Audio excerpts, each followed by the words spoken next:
Maria Fernanda. Ah, pronto, mistério resolvido.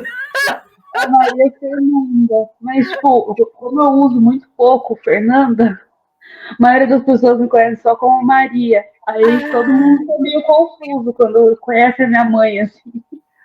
E aí boa parte da minha família me chama de Nandinha. Eu me alegrei muito chegar até você a partir da sua mãe. Foi uma história mais ou menos assim. Ela publicou, depois eu vou mostrar, no grupo que a gente tem, chama Antroposofia e Política. E aí, nesse grupo, ela publicou a sua divulgação da exposição. E eu achei o texto que estava na divulgação muito parecido com um trecho de um livro que eu tenho, que é esse aqui, chama Minha Ariadne, sabe? E aí eu recortei uns pedacinhos assim e publiquei. Só que aí a vida é confusa, né? Grupo de WhatsApp é bagunçado, entrou um montão de mensagem, eu fui fazer outra coisa, daqui a pouco eu recebo uma pergunta no privado. Aí eu só não entendi, por que você me chama? Por que você falou Ana? Aí que eu expliquei que a personagem do livro era Ana, que era uma carta, e que quem estava escrevendo era o G, e ele estava falando com ela sobre esse tema que a gente vai abordar tão lindo nessa nossa conversa boa. Tá bom? Então, olha só, eu preparei uma apresentação para nós com o material que você mandou. O material do PDF todo, depois aquilo que a sua mãe colocou e as fotos todas que você trouxe, tá bom? E aí, o que eu pretendo fazer? Pretendo fazer assim, opa, cadê? É tão lindo esse material. Vou tirar você da tela, vou fazer assim, depois vou fazer assim, vou conversar, fazer a abertura, aí te chamo, e aí, a hora que você quiser mostrar, a gente pode mostrar as fotos. Tem essa parte linda que é como vender uma borboleta morta. Lição 1, 2, 3, adorei. A gente pode conversar um pouco sobre isso, se você quiser, a gente vai conversando, tá bom? Perfeito. Então eu vou começar, tá? Vou tirar você um tiquinho aqui da tela. Sabe o que você promove quando se torna membro, compartilha o conteúdo ou apoia o canal do Nina Veiga Ateliê de Educação? Promove o ativismo delicado, resistindo às forças da massificação. Promove a produção de conhecimento por uma estética da vida viva. Promove a formação de uma rede afetiva interessada em pesquisa e formação nas áreas da pedagogia Waldorf, artes manuais e antroposofia da imanência. Para nós, educação não é negócio. Canal Nina Veiga Ateliê de Educação no YouTube. Inscreva-se, apoie financeiramente, compartilhe. Gente querida, alegria do encontro, estou aqui nesse ativismo delicado por uma estética da vida viva. Hoje para trazer alegria aos olhos e ao coração. Uma conversa boa com Maria Canepa, ela que está com essa exposição, Como Vender uma Borboleta Morta. A provocação é acreditar na vida. Eita provocação! Vou mostrar para vocês essa beleza aqui. Opa, deixa eu tirar ela daqui. Não, quero ela não! Ainda não! Olha só. Sobre a artista, diz um material de divulgação maravilhoso da exposição da Maria. Sou multiartista E tenho meu trabalho voltado a investigações do corpo e da psique. Enquanto essa disforia dicotômica altera o processo criativo e toma forma da abstração ao gesto. Tenho meu trabalho focado em técnicas manuais, mais especificamente bordado e pintura. Tudo a ver com as nossas pesquisas. Já trabalhei como diretora de arte, artesã, stylist, deve ser assim, essa coisa muito chique e jovem, e designer de acessórios. Criadora do Luxão, marca de acessórios bordados que já foi usada por artistas como Duda Beat, Negra Lee e Linda Quebrada. Só gente da pesada. E agora sim, vou trazer essa jovem Maria Canepa. Abre seu áudio e fala para nós sobre a beleza do seu trabalho. Obrigada por estar aqui conosco. Obrigada por aceitar o convite. E também agradeço a sua mãe. Na verdade, gente, eu faço parte de um grupo chamado Antroposofia e Política, um grupo de WhatsApp. E foi a mãe da Maria Fernanda Canepa, a Nandinha, como diz a mãe dela, que colocou a exposição da Maria no nosso grupo. E eu falei, não é possível, é muito, muito, muito parecido, Maria, com um livro meu, Minha Ariadne, O Instante Eterno, e lá tem uma carta que um personagem escreve, o G escreve para Ana, de 1973, e que diz justamente uma frase inspirada em Deleuze, que fala assim, acreditar no mundo é o que mais nos falta. E quando você fala que a provocação é acreditar, acredito muito nisso. A palavra é sua, Maria. Muito obrigada, Nina, feliz de estar aqui. Boa noite para todos, boa noite, boa tarde, né, para todo mundo que estiver assistindo. Bom dia, enfim. Eu fiquei muito feliz com esse convite, veio super de surpresa. Já te conhecia, minha mãe já tinha me falado algumas vezes sobre você, inclusive, porque, né, nas pesquisas de arte e tudo mais. Como Vender uma Borboleta Morta foi um processo complicado da minha vida, assim, porque foi uma coleção, né, de obras que eu comecei num processo de luto. Eu perdi um amigo para a Covid e durante a pandemia, e ele estava com 29 anos, se não me engano, que é a idade que eu tenho agora. Ele era muito novo e ele era a pessoa que eu conheci na vida que tinha a maior energia criativa, assim, sabe? Ele era um fazedor, assim, um realizador de coisas e de ideias, e ele queria fomentar isso em todo mundo. E ele também, inclusive, recentemente estava trabalhando como oficineiro, Waldorf, antes de falecer. Enfim, ele era uma pessoa incrível, só que quando ele faleceu, eu tive uma experiência de luto muito específica, que eu nunca tinha tido antes, que foi sentir uma descarga de energia vital, assim. Eu fiquei muito triste, muito abalada, mas ao mesmo tempo eu comecei a sentir uma necessidade de criar, de fazer. E fiquei com uma sensação de como eu perdi ele, né? Tipo, ele se foi, mas eu ainda estou aqui, então eu preciso fazer alguma coisa com isso.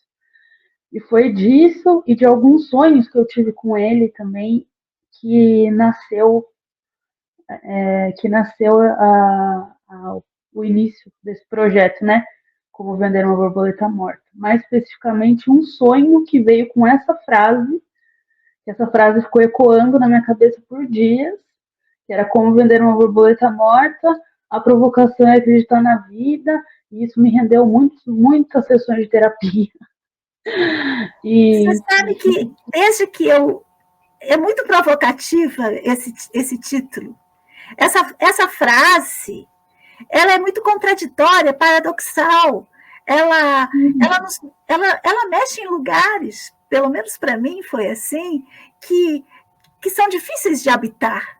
Né? Como vender? Vender já é uma coisa que pelo menos para quem tem um perfil mais de esquerda, já começa a dar um nervoso. Na verdade, uma borboleta morta já é uma violência em si.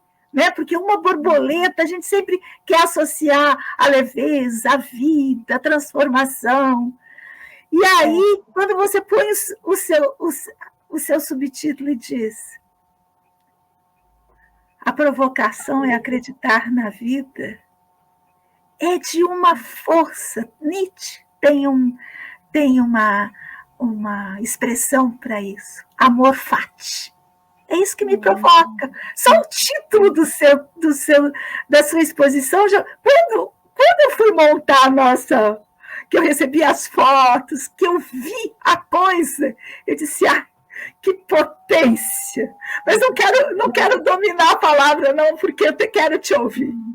Te ouvir e te ver. E aí eu entrei nessa pesquisa, comecei a ter alguns sonhos. O primeiro sonho, na verdade, que é o da frase, é uma imagem que eu ainda não consegui retratar, assim, eu acho que ela é espiritual demais, por enquanto, sabe? Para eu chegar numa imagem palpável dela, mas ela era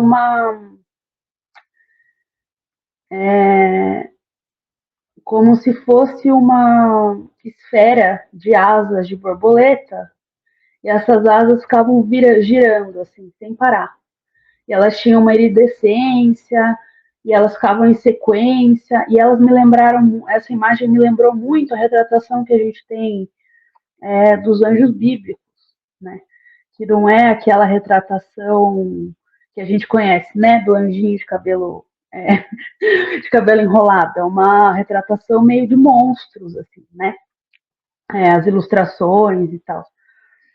E aí eu fiquei muito presa nessa primeira imagem, só que eu só consegui começar a desenvolver o trabalho quando eu decidi que não era o momento de retratar essa primeira imagem ainda. E aí eu comecei a escrever alguns textos e resolvi tratar isso, o projeto, como um manual. Então, é um manual de 5 passos, e curiosamente também, não foi proposital, mas dizem que o luto tem 5 etapas, né? E aí virou um manual de 5 passos de como vender uma borboleta morta. Você quer mostrar? Vamos. Vamos mostrar, então. Olha, Maria, estou muito agradecida por ter te encontrado, viu? Porque é muito precioso o seu trabalho. E aí, quem tá nos ouvindo, nos vendo, vai chegar a essa mesma conclusão, porque olha só, gente, a beleza. Aí nisso nasceram as 5 etapas, né? As 5 lições, na verdade, eu nomeei como lições, né? A primeira é evocando aventuras e desejos, que uma das primeiras coisas que eu me dei conta nesse processo todo foi que o que mais encanta a gente sobre as borboletas é que ela sofre uma metamorfose, que ela passa de uma vida letárgica, né, enquanto lagarta, né, para essa metamorfose, e ela tem uma vida muito curta, né, tipo, o período de vida dela é super curto, mas ela vive de uma forma muito intensa. Então, essa primeira lição, que foi o primeiro passo para vender uma borboleta morta, é lembrar disso, né? É pensar que elas viveram aventuras, desejos, e que elas vivem, proliferam e tudo mais. Aí, na segunda lição, vai para esse lado... Você gostaria que eu lesse esse texto que está aqui na nossa apresentação? Pode ser. Vou ler, então, acho que é interessante, porque é muito... E você, além de ser uma artista visual muito sensível, também é uma escritora muito potente. Olha só o que diz. Vou ler por essa tela daqui, então vou virar um pouquinho assim, tá bom? Como vender uma borboleta morta? A provocação é acreditar na vida. É uma exposição que desafia a percepção tradicional da beleza e da vitalidade por meio de uma abordagem artística única. As obras apresentadas nessa mostra são uma fusão de cores vibrantes, texturas táteis e formas não convencionais, todas criadas com técnicas distintas que desafiam as normas estabelecidas. Cada obra convida o espectador a refletir sobre a vida, a morte e a transformação, enquanto explora a intersecção entre fragilidade e resiliência. É muita potência também na apresentação da obra. Então, a lição 1, evocando aventuras e desejos. Maria já nos disse. Diga agora sobre a lição 2. Aí a lição 2 é sobre o que elas deixam no mundo, né? Tipo, que é proliferando flores, desculpa, e cativando olhares, que eu acho que é o que a gente tem de mais palpável, né, sobre as borboletas, assim, acho que são as primeiras coisas que a gente tem em mente. Mas uma das coisas que a gente não sabe, boa parte das pessoas não sabem, mas que eu quis trazer um pouco nessa imagem dessa obra, é que as borboletas são capazes de enxergar em ultravioleta. Elas são praticamente o único animal assim, terrestre que enxerga em ultravioleta. E aí essa obra diz respeito a isso. Você deixar no mundo uma imagem que vá reverberar, né? E esse seria o segundo passo, né, para vender as borboletas mortas, que você tem, tipo, a minha ideia com essa frase, com essa exposição, é que o tempo todo você tem que lembrar tudo que elas viveram, né? Tudo que elas passaram, tudo que a borboleta foi em vida, para então você conseguir vender ela depois que ela estiver morta. E como que isso se faz de uma forma permanente, né? Porque eu acho que a arte tem muito esse diálogo de permanência e não permanência, né? Eu A acho questão que da duração. eu acho que todo artista, no fim das contas, tem um pouco dessa pretensão, né? De durar. Aí, Quer durar. de durar, exato. E aí, um dia antes da minha exposição, de eu abrir a exposição, eu vi uma entrevista do Ariano Suassuna. E ele falou uma frase. E ele falou uma frase que eu falei, gente, que loucura ouvir essa frase justo hoje, assim, que é: a arte é uma forma precária, mas ainda assim poderosa de afirmar a imortalidade. E que, curiosamente, tem tudo a ver com a exposição, assim, tipo, tudo se conectou de uma forma muito especial para mim, assim, um dia antes, sabe? Aí a terceira lição também fala sobre essa vontade meio voraz, assim, das borboletas de resistirem e viverem tudo que elas têm para viver, porque eu acho que para mim, a minha interpretação foi que antes de viver esse luto, eu estava meio letárgica, assim, estava presa num momento da minha vida que eu não conseguia desenvolver, que eu não conseguia muito sair dele. E aí me sentia meio que num casulo, assim, mas eu não quis focar nesse momento, né? A exposição não é sobre a transformação, não é sobre isso, assim. Ela é sobre o pós, né? É sobre a borboleta em si, assim, como ela vive.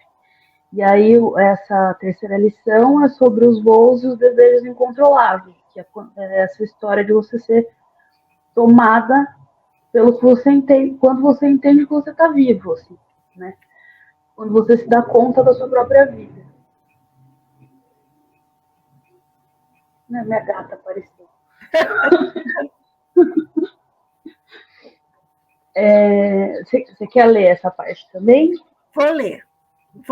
Assim, porque eu noto que você tem uma intensidade e uma emotividade ao próprio viver as etapas das suas lições. Ao relatar, você traz também uma potência. Então, enquanto você descansa da sua potência, toma um fôlego, eu vou ler esse texto. Vale a pena, sabe, gente? Vale a pena demais.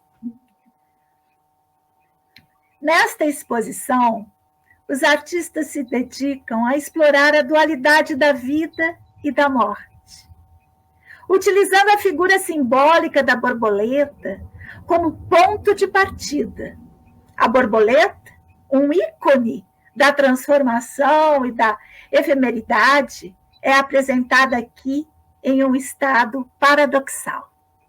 Morta, mas ainda vibrante em cores e texturas. As obras desta exposição são caracterizadas por sua abordagem não convencional. As técnicas artísticas, a artista emprega bordado livre, utilizando pontos como veludo, atrás e livre, para criar texturas táteis que convidam o espectador a tocar e explorar. Além disso, as técnicas inovadoras, como a aplicação de silicone de vedação misturado com tinta a óleo sobre tela, oferecem uma dimensão extra às obras. Dá vontade de pegar. Muito bem. É muito boa a sua obra. E está dentro do nosso âmbito de pesquisa, que é justamente o processo artístico, mas junto com as potências terapêuticas, junto com a política de narratividade, não é? E com os processos de subjetivação, como o luto que você viveu e que declanchou, para a gente usar o oitistica um pouco, declanchou nessa exposição maravilhosa. Segue suas lições, Maria. Sim, porque eu acho que, além disso, né, eu acho que a arte, no final das contas, é uma tradução sensível, né? Assim, eu acho que poucas coisas definem tão bem o que é arte quanto isso, assim, você traduzir o sensível, a subjetividade e tal. E aí a quarta lição é lembrar o que se sabe sobre elas, e essa obra ela é feita com silicone, papel e contas, né, miçangas, assim, e tinta a óleo. Qual é a dimensão dela, Maria? Não consegui... Ela é pequena, ela é assim, ó. Aham. E eu fiz ela inspirada num olho de borboleta, porque as borboletas, na verdade, elas têm milhares de olhos, né? Aham. Então, é um dos elementos que me pegou muito, até porque essa exposição, no caso, a contrapartida dela, ela foi feita pela Lei Paulo Gustavo, né, a Lei de Incentivo à Cultura, e pelo governo federal, com execução da Paulo Gustavo, do governo federal, do Ministério da Cultura. E aí me perdi um pouco. Você está falando dessa última obra, aproveitou para mencionar a lei de incentivo à cultura, e agora estava falando dos olhos, né? Dos múltiplos olhos que as borboletas possuem. As borboletas têm múltiplos olhos, e aí eu ia comentar, por isso eu falei da lei, que a minha contrapartida na exposição foi que as obras fossem táteis, porque eu queria que elas fossem experienciadas experienciadas também por pessoas com deficiências visuais. Por isso ela tem. Sua mãe me falou que tem em braille, não é? As legendas. Aham. E elas são, tipo, é lógico que não é exatamente a mesma experiência, né? A mesma imagem, tipo, a mesma tradução. Não são todas as... como eu poderia explicar, assim? Dentre todos os blocos de cores que têm uma textura diferente. Não é exatamente isso. Mas ela tem um tátil interessante. Assim. Então, é uma forma que eu encontrei na contrapartida para ser acessível a pessoas que não estão acostumadas, né, a consumir as artes visuais. Mas eu sempre achei que isso deveria ser para todo mundo, assim, independente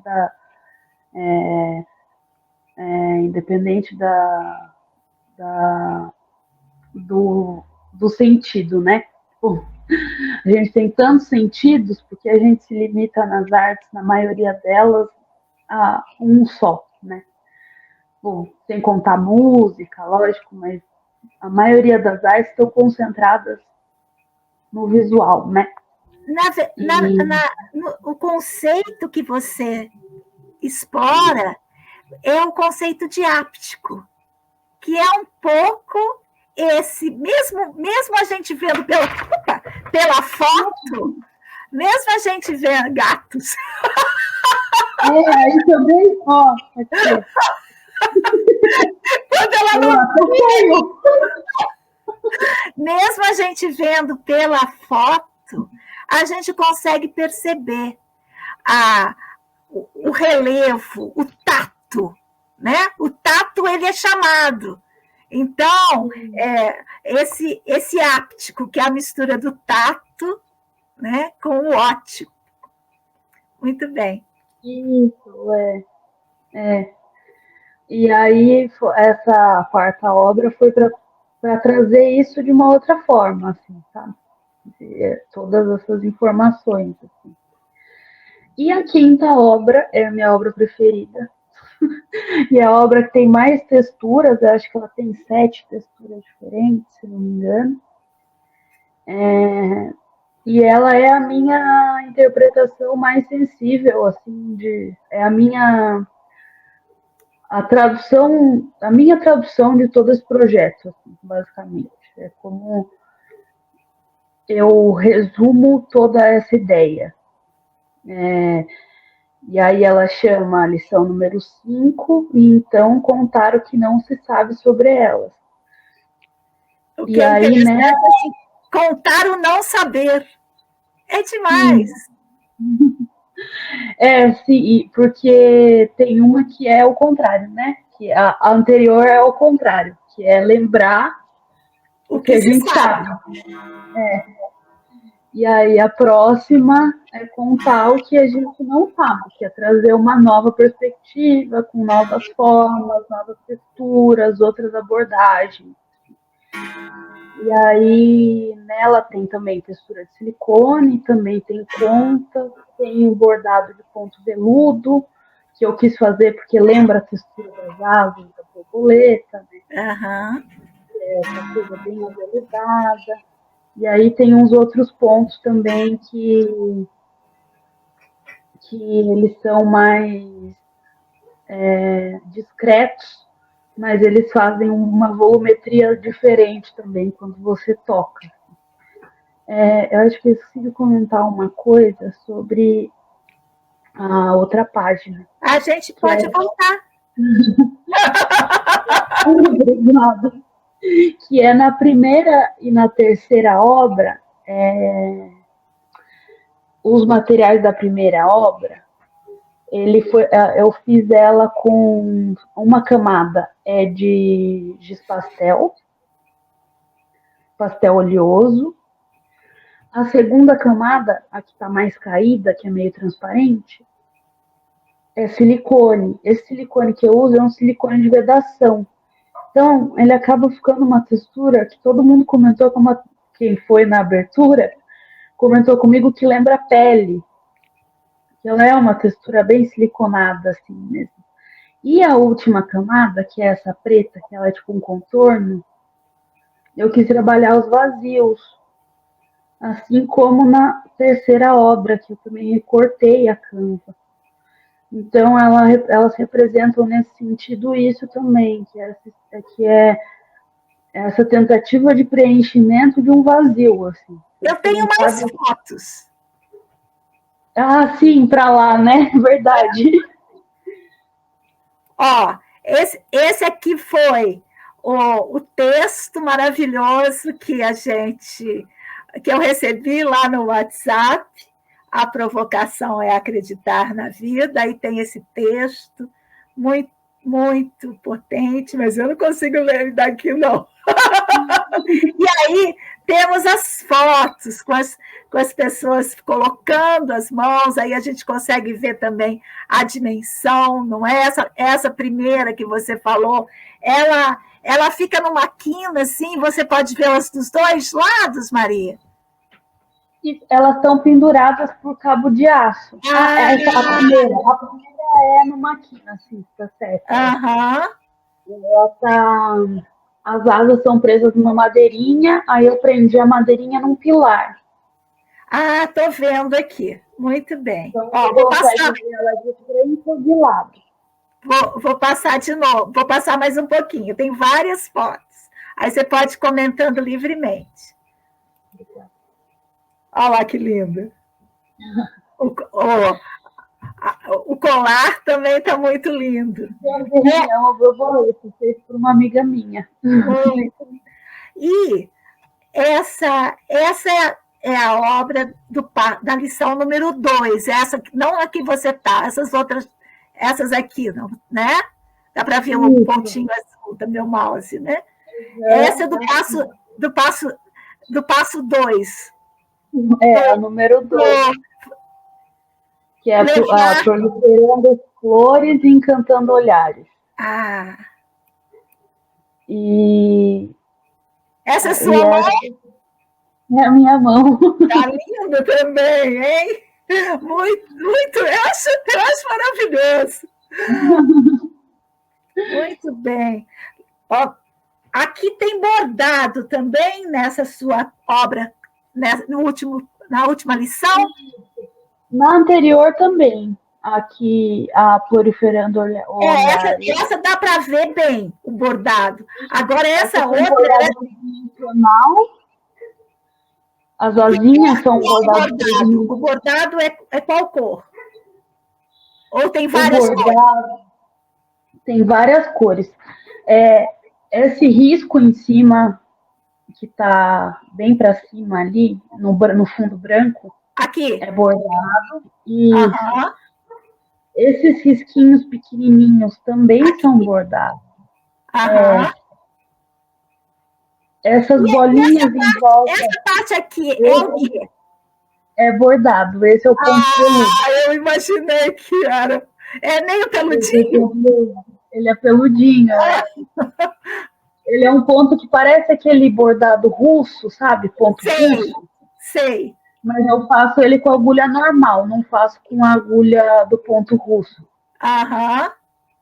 E ali em volta dessa bolinha vermelha que é de silicone. Essa aqui. E aí em volta também é bordado, mas é bordado de pedraria. E qual que é o suporte? Canva. Muito bom! É muito difícil. Eu imagino que você deve ter machucado um pouco a mão, não? É muito difícil, é muito trabalhoso. O veludo não, o veludo eu não bordei direto. Eu bordei ele no algodão cru, normal. Eu vazei a Canva, eu recortei a Canva. E coloquei ele por trás. Aqui está maior, a gente ainda consegue ver mais detalhes ainda. Maravilhoso! Você se sente bem?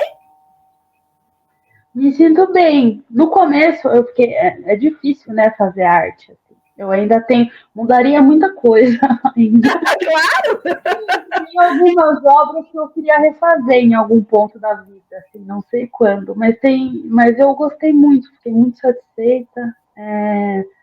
As pessoas estão gostando também, o que me agrada.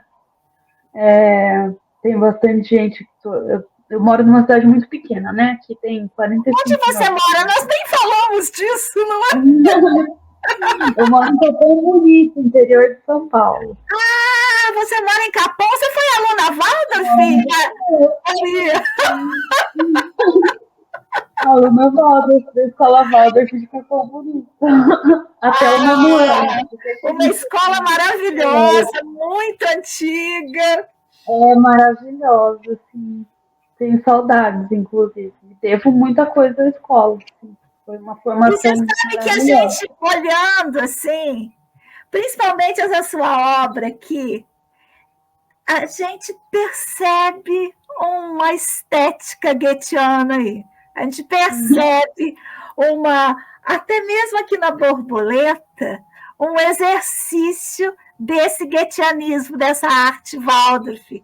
Né? As formas, elas são fluidas, elas são orgânicas. Muito bem, acabou as fotos aqui.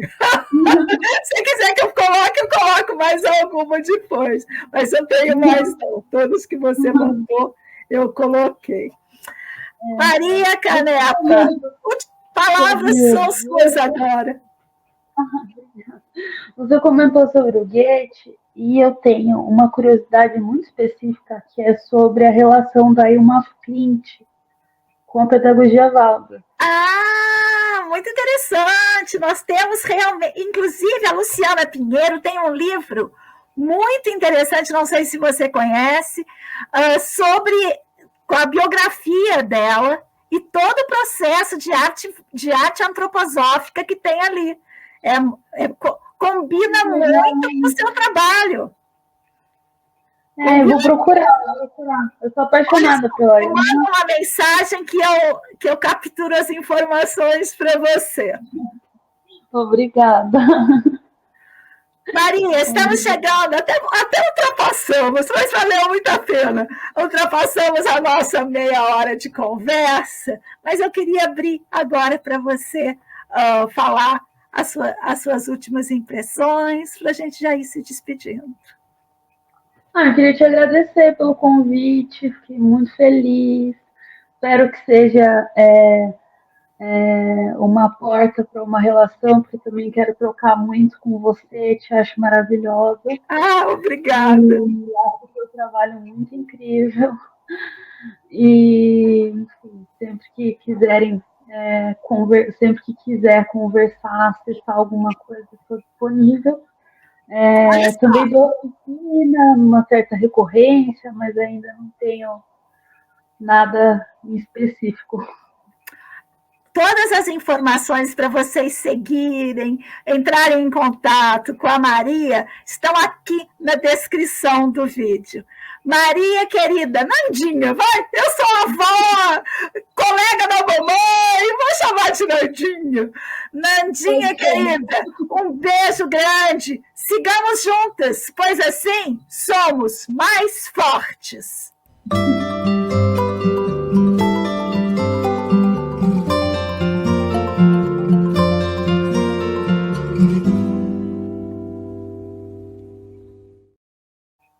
Pode ficar aí. Obrigada, viu, querida? Olha só. Coloca o seu, me passa o seu Instagram. Se não é Instagram, o que você quiser divulgar na descrição do vídeo, você me passa cursos, aonde você tiver coisas. Eu gostaria de colocar lá para espalhar para as pessoas, porque seu trabalho é uma beleza. Muito obrigada. Muito feliz, Fique bem, de verdade.